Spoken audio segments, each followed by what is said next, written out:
Hi everybody. ನಾನಿವತ್ತು ಇದು ನೋಡಿ ಮನಿ ಪ್ಲ್ಯಾಂಟು ತುಂಬ ಬಳ್ಳಿಯಾಗಿ ಬೆಳೆದಿದೆ ಮತ್ತು ಇದು ಪಾಟ್ ತುಂಬ ಚಿಕ್ಕದಿರೋದ್ರಿಂದ ನಾನು ಇದನ್ನು ತೆಗೆದುಬಿಟ್ಟು ಇನ್ನೊಂದು ಬೇರೆ ಪಾಟ್ಗೆ ಟ್ರಾನ್ಸ್ಫರ್ ಮಾಡ್ತೀನಿ. ಇದನ್ನು ಅದಕ್ಕೆ ಮುಂಚೆ ಸ್ವಲ್ಪ ಲೂಸ್ ಮಾಡಿ ಚಾಕು ಅಥವಾ ಬೇರೆ ಏನಾದರೂ ಇದರಿಂದ ಸ್ವಲ್ಪ ಲೂಸ್ ಮಾಡಿ ತೆಗಿಬೇಕು. ನಿಧಾನವಾಗಿ ರಿಮೂವ್ ಮಾಡಬೇಕು.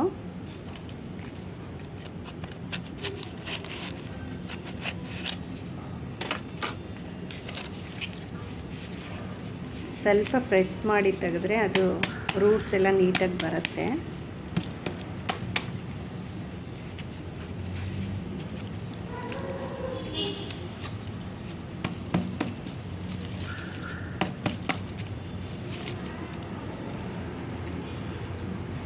ನೋಡಿ ಇದು ಇವಾಗ ರೂಟ್ಸ್ ಎಲ್ಲ ನೀಟಾಗಿ ಬಂದಿದೆ. ಬೇಕಂದರೆ ಇದು ಮಣ್ಣೆಲ್ಲ ತೆಗೆದು ನೀವು ಬೇರೆ ಮಣ್ಣಿಗೆ ಕೂಡ ಹಾಕಿ ಪಾಟಲ್ಲಿ ಹಾಕಿಡ್ಬೋದು. ನಾನು ಇದನ್ನು ಡೈರೆಕ್ಟ್ ಇದೇ ಥರ ಅದಕ್ಕೆ ಟ್ರಾನ್ಸ್ಫರ್ ಮಾಡ್ತಿದ್ದೀನಿ. ಇದಕ್ಕೆ ತಳದಲ್ಲಿ ಸ್ವಲ್ಪ ಕಲ್ಲನ್ನು ಹಾಕಿ ನೀವು ಇದನ್ನು ಇಡಬೇಕು. ಮತ್ತು ಅದು ಫುಲ್ಲು ಲೂಸ್ ಇದೆ ನೋಡಿ ಸುತ್ತ ಮಣ್ಣು, ಅದಕ್ಕೆ ಎಕ್ಸ್ಟ್ರಾ ಮಣ್ಣು ಹಾಕಿ ಅದನ್ನು ಕರೆಕ್ಟಾಗಿ ಕೂರಿಸ್ಬೇಕು.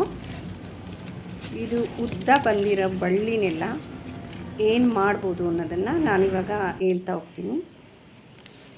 ಫ್ರೆಂಡ್ಸ್, ನಾನಿವಾಗ ರೀಪಾಟ್ ಮಾಡಿದ್ದೀನಿ. ಮತ್ತು ಇದು ಇನ್ನೊಂದು ಪಾಟಲ್ಲಿರೋದು ಮನಿ ಪ್ಲ್ಯಾಂಟು. ಇದು ನೋಡಿ ಎಷ್ಟು ಬುಷಿಯಾಗಿ ಬಂದಿದೆ ಅಂತ. ಇದು ಸಪ್ರೇಟ್ ಇಟ್ಟಿದ್ದೀನಿ. ಇದು ನಾನಿವಾಗ ರೀಪಾಟ್ ಮಾಡಿರೋದು. ಇದನ್ನು ಈ ಥರ ಒಂದು ತಂತಿಯನ್ನು ಫಿಕ್ಸ್ ಮಾಡಿದ್ದೀನಿ ನೋಡಿ, ಕಾಣಿಸ್ತಿದೆ ಅನ್ಕೋತೀನಿ. ಮನಿ ಪ್ಲ್ಯಾಂಟ್ನ ಡಿಫ್ರೆಂಟಾಗಿ ಕೂಡ ಡೆಕೋರೇಟ್ ಮಾಡ್ಬೋದು. ನಾನಿವಾಗ ಒಂದು ಸರ್ಕಲ್ ಥರ ಈ ತಂತಿಯನ್ನು ಫಿಕ್ಸ್ ಮಾಡಿ ಅದಕ್ಕೆ ಇದನ್ನು ಮಾಡ್ತಾಯಿದ್ದೀನಿ. ಇದು ತುಂಬ ಉದ್ದ ಇರೋದ್ರಿಂದ ಇದಕ್ಕೆ ಬಳ್ಳಿ ಥರ ಹಿಂಗೆ ಸುತ್ತೀನಿ. ಇದಲ್ಲದೇನೆ ಇದನ್ನು ಸಣ್ಣ ಪೀಸ್ ಥರ ಕಟ್ ಮಾಡಿ ಬೇರೆ ಪಾಟು ಕೂಡ ಹಾಕ್ಬೋದು. ನಾನು ಇದಕ್ಕೆ ಈ ಥರ ಮಾಡಿದ್ರೆ ಬೇರೆಯವ್ರಿಗೆ ಗಿಫ್ಟ್ ಕೊಡೋಕ್ಕೂ ಯೂಸ್ ಆಗುತ್ತೆ, ಅಥವಾ ಗಾರ್ಡನ್ ನೋಡೋದಕ್ಕೂ ಚೆನ್ನಾಗಿರುತ್ತೆ, ಮನೆ ಒಳಗಡೆ ಇಡೋದಕ್ಕೂ ಕೂಡ ಚೆನ್ನಾಗಿ ಅನಿಸುತ್ತೆ. ಕ್ರಿಯೇಟಿವ್ ಆಗಿ ಯಾವ ಥರ ಬೇಕಿದ್ರೂ ಮಾಡ್ಕೋಬೋದು.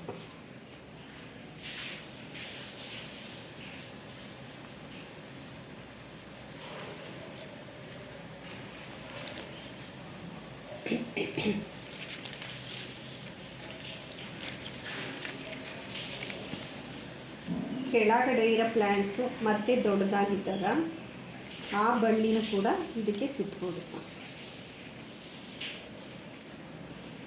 ತಂತಿ ಅಥವಾ ಯಾವುದೇ ಬೆಂಡ್ ಆಗೋ ಥರ ಕಡ್ಡಿ ಇದ್ದರೆ ಅದನ್ನು ಕೂಡ ಮಾಡಿ.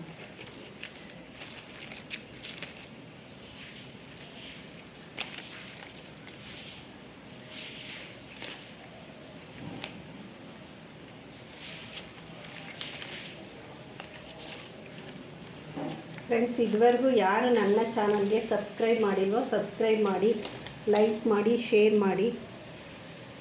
ನಾನು ನೆಕ್ಸ್ಟ್ ಮಾಡೋ ವಿಡಿಯೋ ನಿಮಗೆ ಫಸ್ಟ್ ನೋಟಿಫಿಕೇಷನ್ ಬರುತ್ತೆ.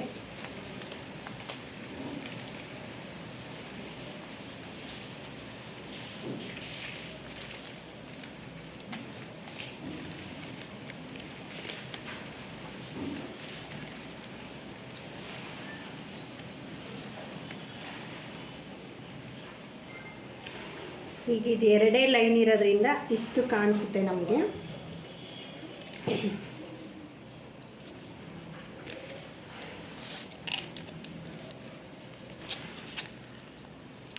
ಇದು ಯಾವ ಶೇಪ್ ಬೇಕೋ ಆ ಥರ ನಾವು ಸೆಟ್ ಮಾಡ್ಬೋದು.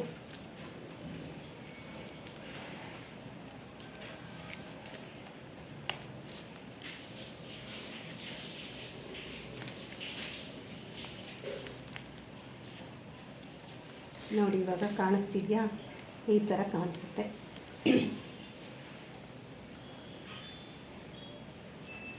ಇದರಲ್ಲಿ ಅಗಲ ಪಾಟ್ ಇದ್ದರೆ ಇನ್ನೂ ಸ್ವಲ್ಪ ಪ್ಲ್ಯಾಂಟ್ಸ್ನ ಇದರಲ್ಲಿ ನೆಡ್ಬೋದು.